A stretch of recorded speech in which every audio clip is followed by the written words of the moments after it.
Yeah, I'm making this video because it was a gentleman that inspired me to make this video because he shared his story about a woman that gave him a very difficult time after he rejected her, and how society encourages this.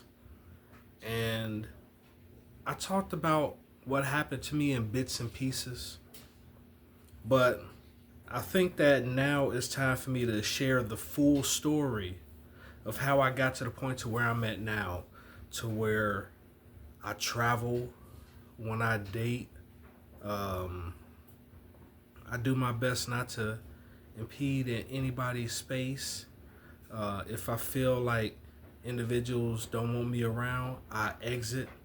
Um, I'm not trying to be pushy as far as getting to know somebody. Um, and then I had to learn a lot about myself, about how I needed to demand respect for my boundaries and also respect other people's boundaries. And so I'm going to go ahead and tell the full story about what happened. Okay. Now, I've joined an organization back in 2017.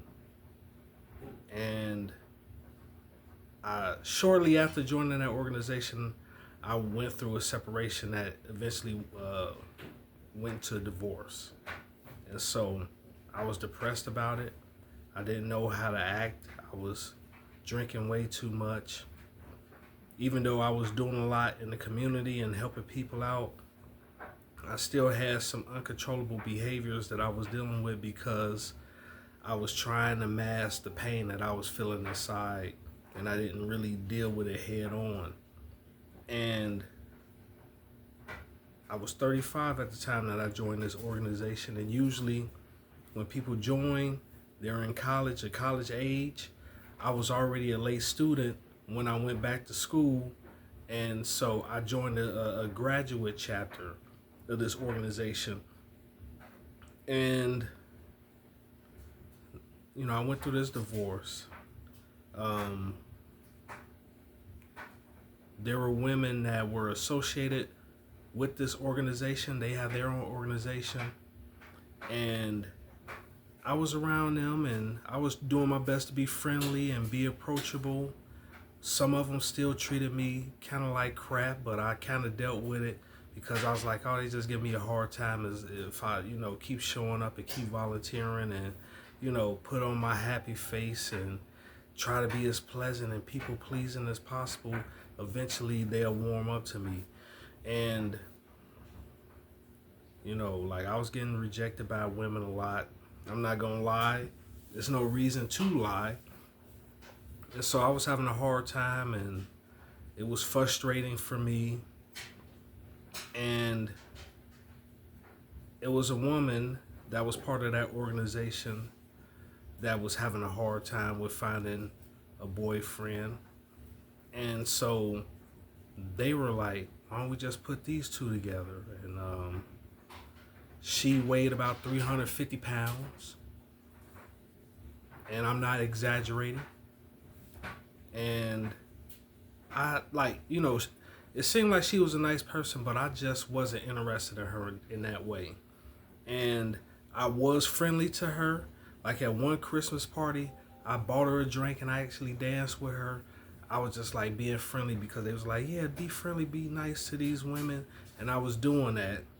But in the background of everything, they were trying to set me up with her. And one of the people that I joined the organization with was really pushing me heavy to talk to her, like as far as trying to get with her. And I told him no, I wasn't interested. And he kept pushing it, kept pushing it, kept pushing it. And then it was people within that woman's organization that was throwing hints at me, and I wasn't going for it. Well, he kept pushing it, start insulting me. Me and him got into it. Me and him fell out. It was a lot that happened. And then eventually she stopped talking to me. Like every time she saw me, she would ignore me because I'm sure that there were some things that was said. Now, did I disrespect her? No. But I know that there's individuals that'll say, oh, but you said that she was 350 pounds and that's disrespectful. And it's like, I'm not saying that to be disrespectful. I'm just laying out the facts. You see, you want us to ignore the elephants in the room when we always, as men, have to deal with the so-called shortcomings of not meeting up to the expectations of the women, especially when it comes to aesthetics. So with that being said, she pretty much got over it. She found somebody that was interested in her and she started dating that person. I don't know what happened to her. Honestly, I don't care. But, some of that animosity towards me was still there. And word travels fast. And it was a woman that I went to high school with that was of similar build as the other woman. The only thing that was different was that she had 4 children by different men. Now, I always tried to be just cool with this person, but I didn't know that this person liked me for a while or was interested in me. Even though she wasn't interested in being like in a serious relationship with me, from what I've heard. She just wanted somebody there that she could control and force them to take care of her and her children. Now, there was a gentleman who I went to high school with that was a part of the same organization. He told me that she liked me, and I was just like, no, I'm not interested in her like that. And I don't know what he said or what was said to her that got back to her, but she got furious, and it seemed as though I was just like this bad person that was rejecting her. She came to me in a DM and was like, oh, I like you and I want to be with you. And I told her like I was in a relationship even though I was lying, but I was doing that to spare her feelings. And it was like after I did that, hell broke loose. All hell broke loose. Like, there were rumors that were put out about me. It was a lot of things that were said about me that wasn't true. Like, hell, I had people say that I said that I was dating Maya the singer. And I never said that. Like, honest to God, I never said that I was dating the singer Maya. Never did I say that I knew her personally. Never said those things. But you have individuals that will spread those lies about me just so they could prove a point and make me seem like I was some type of crazy, delusional individual out here. And then most of the women that I was associated with and I knew, they kept their distance from me. They isolated me.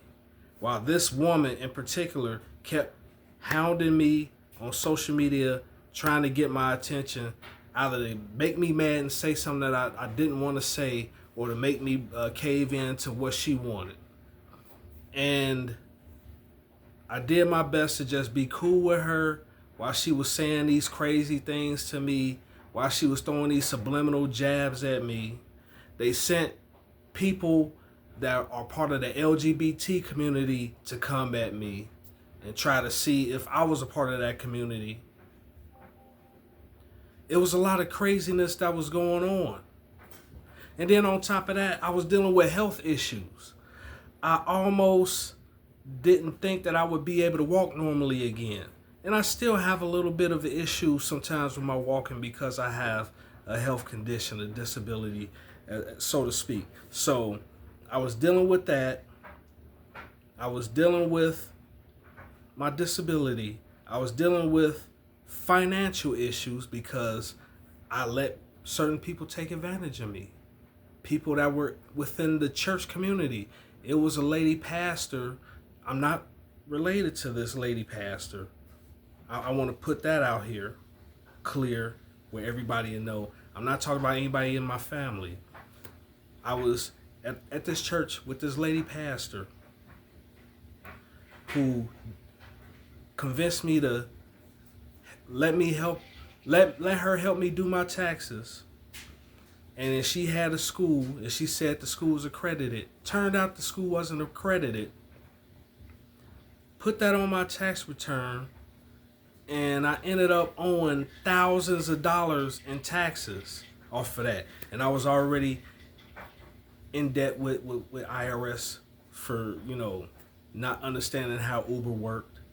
And then I was in debt with, and I'm going to be honest with you, I caught a DUI because of my excessive drinking. And I'm putting this all out here just to let you know just the type of condition that I was in. And then I was at the point with my disability where I could barely lift 5 pounds.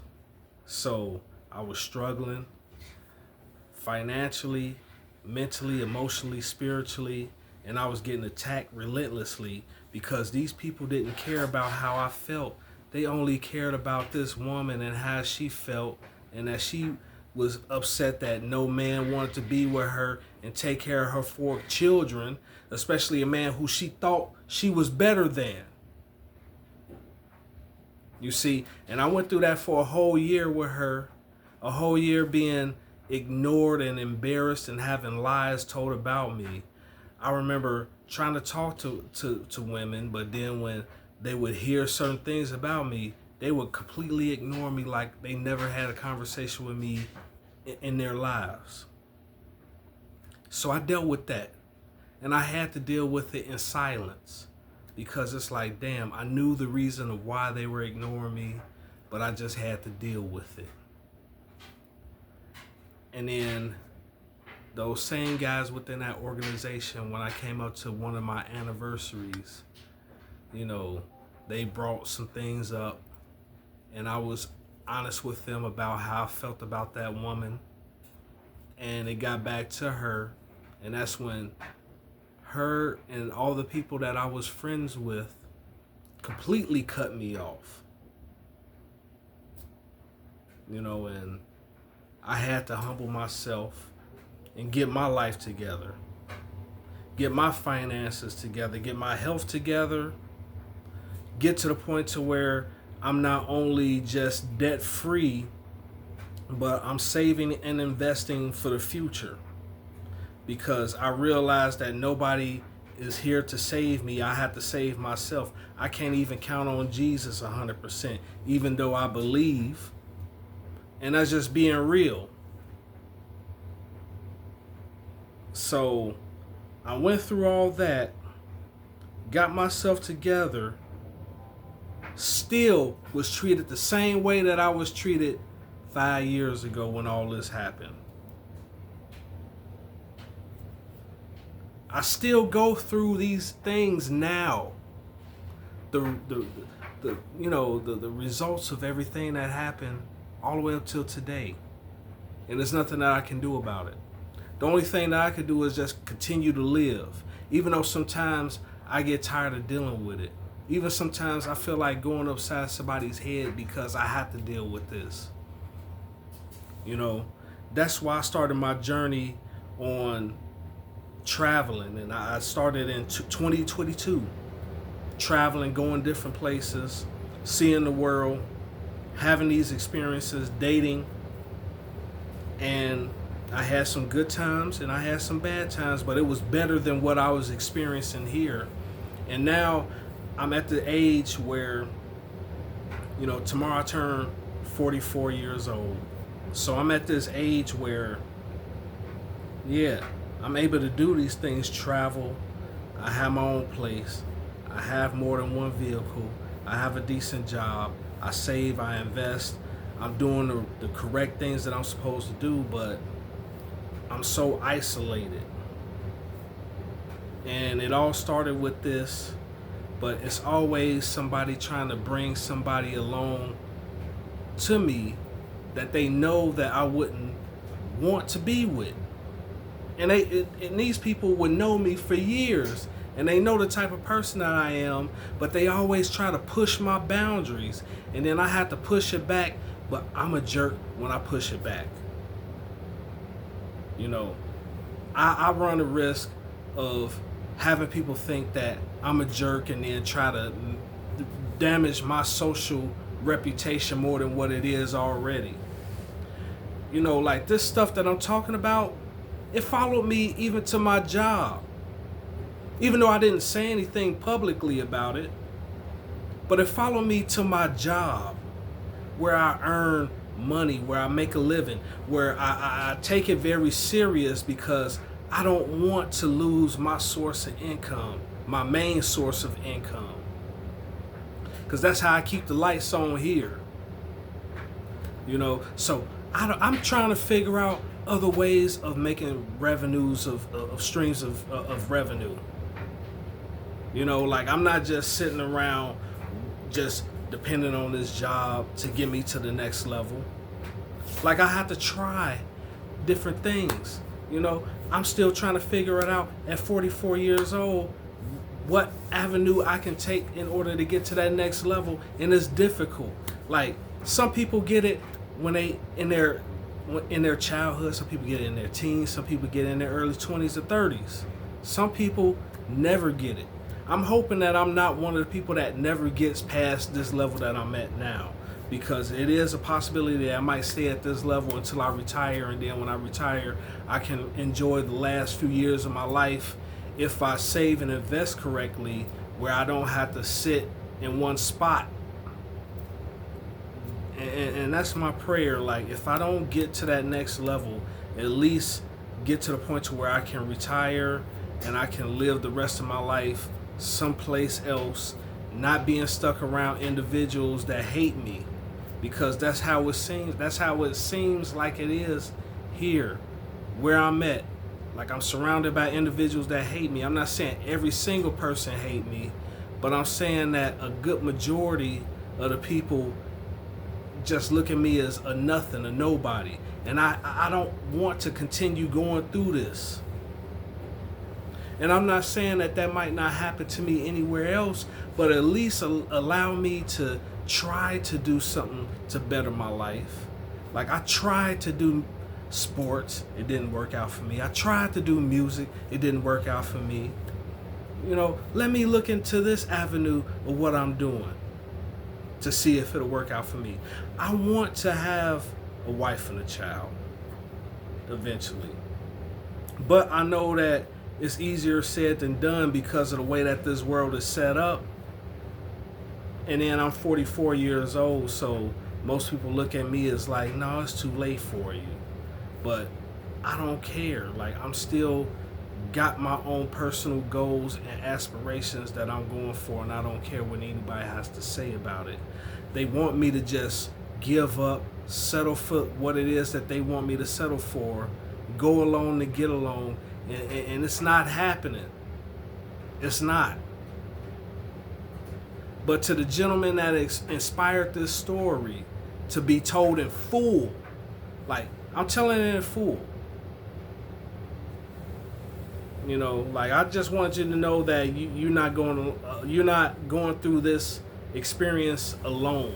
It's a lot of people, a lot of average men going through this, and that's how the average man is treated. Especially ones that's not thugs, the ones that haven't totally gave up and just allow a person to just run their lives, either a man or a woman.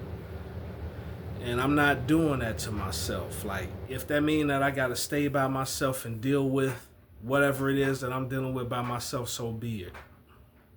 But I'm not going to change who it is that I am as a person to appease everybody else. And I talk about this situation, but I've had to deal with this situation over and over again in my life. And now that I put up that hard boundary, I have to deal with the consequences of that, and that's being by myself the majority of the time. So it is what it is. Like, you know, like I even had a friend that I think that's cool try to link me up with a white woman who had a whole bunch of children.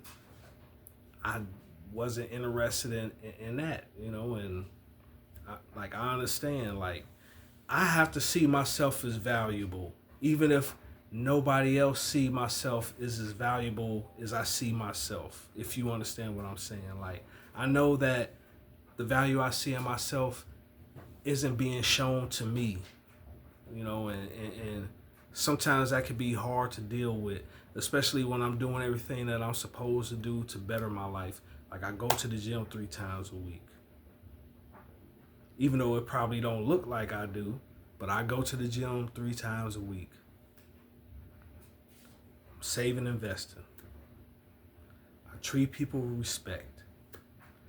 I do my job to the best of my ability. Have my own house. Have vehicles. God-fearing. But I have to deal with this situation that I'm dealing with, regardless of whether I like it or not. And it's so messed up because there's a lot of friendships that's been ruined based off of this. Like, I had a friend who passed away, and I wanted to go to his funeral, but I wasn't invited, along with a lot of other people that he knew growing up wasn't invited. And I understand the reason why the majority of us wasn't invited, even though I considered him my best friend in high school. But those are different things that I have to deal with personally, different pains that I have to deal with.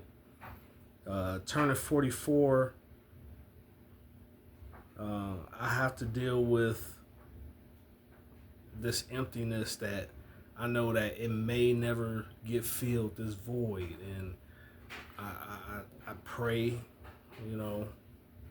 I thank God for my situation, because it could be worse. But to be honest with you, I know that I have to learn how to deal with the cards that I've been dealt. And it's not a winning hand, but I still have enough to stay in the game until the end of the game, till the game is over. So I have to look at it that way. But that's it. I'm not going to go over my whole spiel, doing this is just Bob Bowman. I'm not doing that in this video. To be honest with you, I've been depressed, and it's not because I'm turning 44. It's the fact that we have allowed a lot of petty disagreements to come in between us, to where people aren't allowed to pay their respects to an individual that they've been knowing for many years. Or the fact that even though I'm doing my best, I can't maneuver the way that I would like to maneuver to where I can live the life that I would like to live. And I don't know if I'll be able to. And that's what's unsettling to me, even more so than anything else. But that's for me to deal with, as a man, as the person that I am. And I just have to deal with it. And I'm just spilling all this out, and I'm doing the best that I can to just hang in there and just stay the course that I'm on. Maybe something good will happen later on. I don't know. But at this point, I just have to be honest and say that I'm hoping that things get better. But thank you for listening, if you're listening.